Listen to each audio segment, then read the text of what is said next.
Great. So I'll just jump right in. And thanks again for having us. So we're looking at virtual social performance, and we're looking at specifically performativity in the realm of social media and entertainment in quarantine. And we're considering performance in the self. We're looking at a kind of comparison between performance pre-virus and an environment of less performativity in lieu of a kind of yearning for social connection during quarantine. So through our analysis, we're exploring these changes while understanding that social media typically is heavily dependent on and driven by performance by individuals. And we argue that because of the desire for social connection, intimacy, and a sort of nostalgia for before the virus, performance specifically through impressing one's followers is kind of stamped out, but by a desire for authenticity and tact. So going back to an article in 2014 by Adam Levin titled "The Selfie in the Age of Digital Recursion," we know that media are always embodied, and we're reminded of this when he describes the fissure between phenomenal experience and digital interaction, and when he talks about the disassociation and the performance of the self, which is oriented towards an audience. He also talks about a separation between the self and the sign or the selfie. And here he's talking mostly about the selfie, but this really extends to the self represented on social media as well. And we think that this fissure between technology and ourselves, that disassociation is really diminished because of quarantine. So to expand on that idea, ourselves are solely online right now, and we've become closer to our truer self online because it is all we have in quarantine. We no longer have our public social existence, our non-virtual existence. So our Zoom self is therefore our new self. And in an article from the New Yorker titled Home Alone Together in LA, Jeff Dyer mentions the idea of isolated solidarity and how social media and technologies play an important role in our mental health and human connection during quarantine. The article points out pre-coronavirus habits. Even as people appear physically to be on the streets, they're psychically disappearing into their phones. However, now we're on our phones at home as a way of being on the street. So much of the content we've noticed during quarantine feels more authentic, sort of raw, and quite intimate.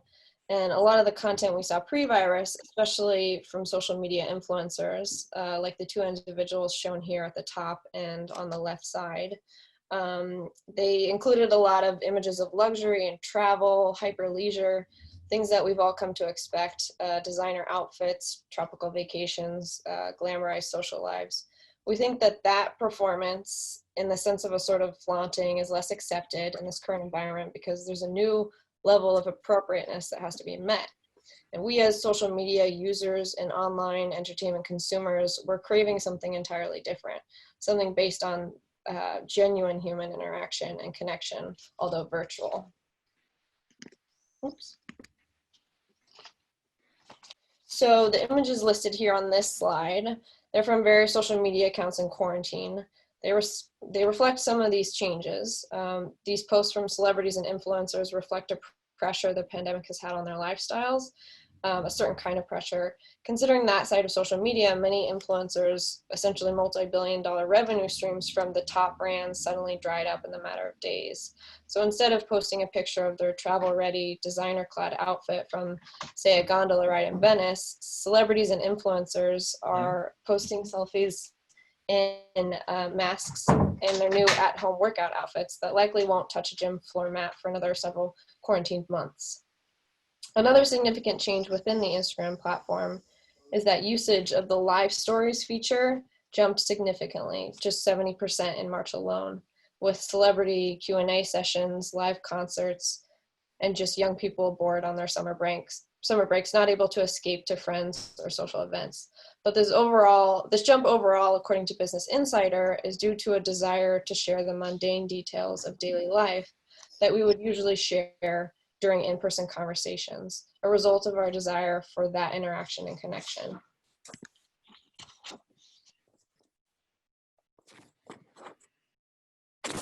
Oh yeah. In TV entertainment, we talk show with shows like The Late Show with Stephen Colbert or Full Frontal with Samantha Bee. We're seeing celebrities conducting interviews out of their homes, with interviewees also in their homes. Camera lighting and makeup done by their partners or their children. Through these virtual interviews, the audience is forgotten and old showbiz friends seem to fall into patterns of just catching up. Hosts remove their ties, reveal their quarantine haircuts, or film episodes from their backyards. A sense of casualness and authenticity is shown.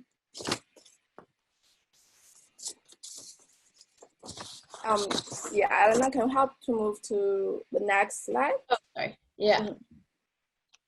Thanks. Yeah, we also find interesting the changes in that have occurred within the fashion industry and the new marketing tactics used by luxury brands. In an unprecedented era, brands have to navigate a marketing landscape that no one really knows how to move through. Brands have had to try out new strategies or follow the lead of competitors in knowing what is appropriate content in this time.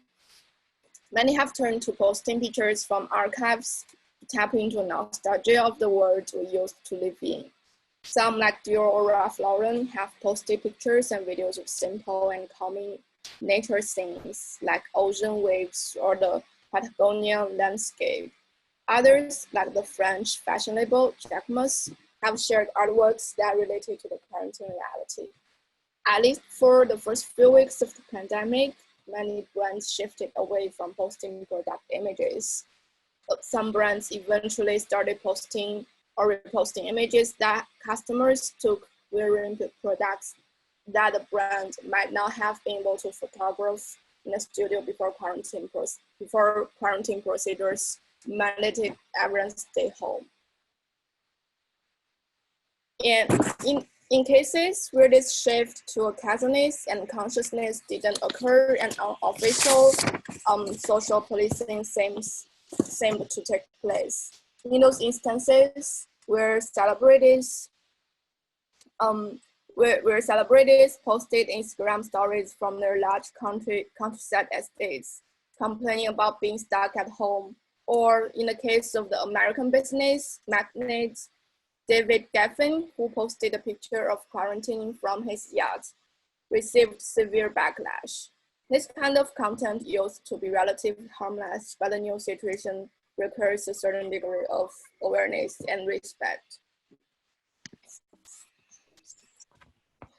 So to kind of sum up what we are arguing, we aren't really saying that Instagram turned into a really like a purely real environment with only authentic and honest content, but we think that because we can't be physically together, human connection and intimacy are driving and also sort of policing the content on social media, and also within the entertainment realm from the homemade studios of late night celebrity talk shows. And that's all we have today. So thanks everybody for listening. Okay, thank you for your presentation. Could you tell me if this project was again like theorist and practitioner, or are you working together on this research project? Yeah, we were working together. It was part of our semester-long project for our fashion cultures course. Right. Yeah. Okay. Yeah. Thank you. Comments and questions on the presentation. Okay. Well, we still have quite a big audience, but it seems like, yes, everybody is slightly well, tired after nearly 11 hours online. Okay, so yes, Hazel Clark, fashion designer, yes, and fashion studies. Well done both. Yes, that was my question actually. Practitioner and theorist, yes, yeah. So this coupling, yes, I was actually interested in this coupling. I think it's really very, so it just proves how it works very well. So congrats on this kind of format. Interesting. Thank you so much. No comments at this point. I can't see any hands up, but we are all connected. We have emails of each other. So well, anyway, we will still in touch, we'll be in touch.